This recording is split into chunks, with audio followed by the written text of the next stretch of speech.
예, 안녕하십니까.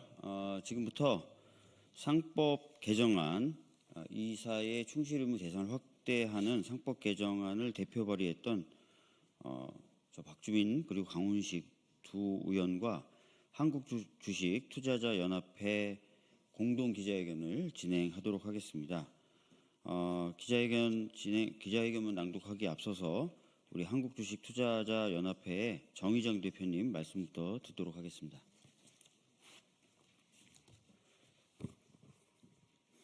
네, 안녕하십니까. 한국주식투자자연합회 대표 정의정입니다. 오늘 기자회견 자리를 마련해 주신 두 분 의원님께 감사드립니다. 우리나라는 사회 전반에 걸쳐 혁혁한 민주주의 발전이 진행되었으나 주식시장만큼은 비민주적 요소가 아직 많은 상태입니다. 지배주주의 일주가 2주 이상의 마법을 부리는 것이 코리아 디스카운트 주요 요인 중 하나입니다. 민주주의가 발달한 나라에서 기득권 소수에 대한 특혜를 당연시하는 풍조는 비정상입니다. 기업주는 보호해야 되고 기업을 믿고 투자한 주주는 차별받고 손해를 감내하라는 것은 정상적 사회가 아니라고 봅니다.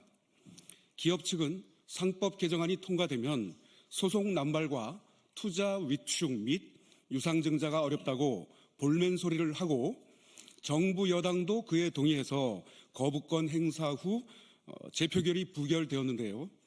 이사 충실 의무는 이사회와 경영진이 지배주주 및 자신만의 이익이 아닌 모든 주주 이익에 부합하도록 행동하라는 것이지 회사 투자 활동을 제약하는 것이 아닙니다. 소송 남발 우려도 기우에 불과합니다.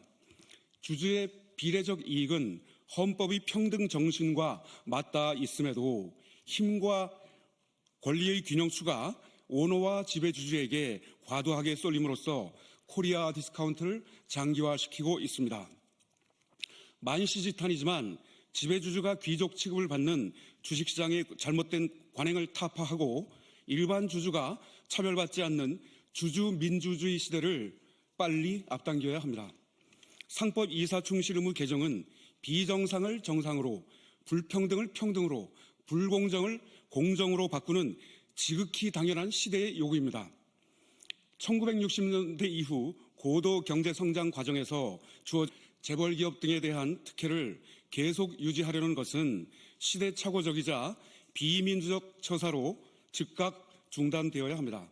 상법 개정은 지배주주만이 아닌 전체 주주와의 상생 공생에 의한 주식 생태계 발전의 마중물이 될 것입니다. 저는 최근 국회 앞에서 두 번 격렬한 1인 시위를 했습니다. 국민의힘은 상법 개정을 받고 민주당은 배당소득 분리 과세를 받으라는 것이었는데요.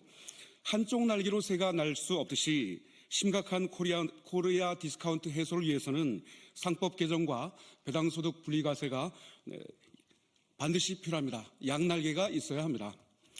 지난 24일 민주당 이소영 의원은 국민의힘이 선제적으로 주장했던 배당소득 분리과세 법안 발의라는 공을 쏘아 올렸습니다. 이제 국민의힘이 상법 개정 찬성의 공을 쏘아 올려 화답할 차례입니다. 아울러 이소영 의원은 지난 22일 기존 법안처럼 1년 후 시행이 아닌 공포 후 즉시 시행되는 상법 이사 충실 의무 개정 법안을 재발의했는데요. 새로운 법안이 아니더라도 현재 국회 법사위원회에 강훈식, 박주민, 이정문 세 의원께서 제출한 상법 이사 충실 의무 관련 법안이 계류 중입니다. 지체하지 말고 당장 논의를 시작할 것을 요청합니다. 상법 이사 충실 의무 개정은 윤석열 전 대통령도 동의한 사안입니다. 국민의힘의 실체가 재벌의 힘이 아닌 문자 그대로 국민의힘이 맞다면 거수기로 전락한 이사회의 기능을 개선함으로써 1,400만 국민 투자자 삶의 질을 높이는 상법 이사 충실 의무 개정을 반대하지 말 것을 촉구하며 대선 후보 공약에 반드시 들어가야 합니다. 메리츠 금융지주 홈페이지 첫 화면에 이런 문구가 있습니다. 대주주의 일주와 일반 주주 일주의 가치는 동일합니다. 민주주의 국가에서 너무나 당연하고 반론 제기가 불가능한 표현인데도 격하게 공감이 되는 이유가 뭘까요? 하루빨리 상법이 개정되어 우리 주식시장이 코스피 3,000을 돌파하고 코스피 5,000을 향한 힘찬 발걸음을 내닫기를 바랍니다. 네, 이상입니다. 예, 이어서 기자회견문을 저하고 우리 함께 참석해 주셨던 강훈식 의원님이 좀 나눠서 읽도록 하겠습니다. 상법 개정 더 이상 미룰 수도 또 미룰 이유도 없습니다. 지금 당장 법사위의 논의를 시작합시다. 한덕수 권한대행이 이사의 충실 의무를 총주주로 확대하고 전자주주총회 의무화를 위한 상법 개정안에 대해 거부권을 행사했습니다. 한 권한대행은 이 법안이 일반 주주 보호에 역행하고 국가 경제 전체에도 부정적이라는 터무니없는 주장을 펼쳤지만 안타깝게도 이 법안은 지난 4월 17일 국회 본회의 제2기할에서도 부결되고 말았습니다. 하지만 상법 개정은 끝나지 않았습니다. 강훈식, 박주민, 이정문 의원 등이 대표 발의한 상법 개정안이 이미 법사위에 계류되어 있습니다. 부결 이후에도 새로운 법안이 추가로 발의되어 있습니다. 법사위 심의만 시작하면 즉시 논의와 통과가 가능합니다. 최근 주식시장이 침체를 겪으며 투자자들의 불안은 커져만 가고 있습니다. 이럴 때일수록 기업의 투명성과 이사의 책임을 강화해 시장의 신뢰를 회복하는 일이 시급합니다. 지금 우리 자본시장을 짓누르고 있는 코리아 디스카운트, 그 주범은 다름 아닌 지배주주의 거수기 이사회입니다.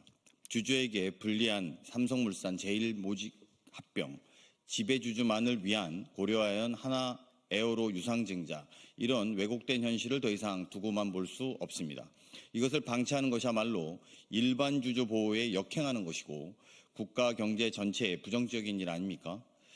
책임을 미루거나 시간을 낭비할 여유가 없습니다. 이미 법사위에 관련 법안들이 상정되어 있는 만큼 즉시 논의를 시작해 상법 개정안을 조속히 통과시켜야 합니다. 앞서 이재명 후보 역시 주주이익 보호를 위한 상법 개정을 재추진하겠다는 의지를 공식 발표했습니다. 이재명 후보와 함께 더불어민주당은 자본시장의 신뢰를 회복하고 1,400만 개미투자자와 국민의 이익을 지키기 위해 전면적으로 나설 것을 약속드립니다. 상법 개정을 통해 기업의 지배구조를 투명하게 만들고 자본시장의 정의와 신뢰를 세우는 길에 더불어민주당이 책임지고 나가겠습니다. 2024년 4월 29일 상법 개정안 대표 발의 국회의원 강훈식, 박주민 이상입니다.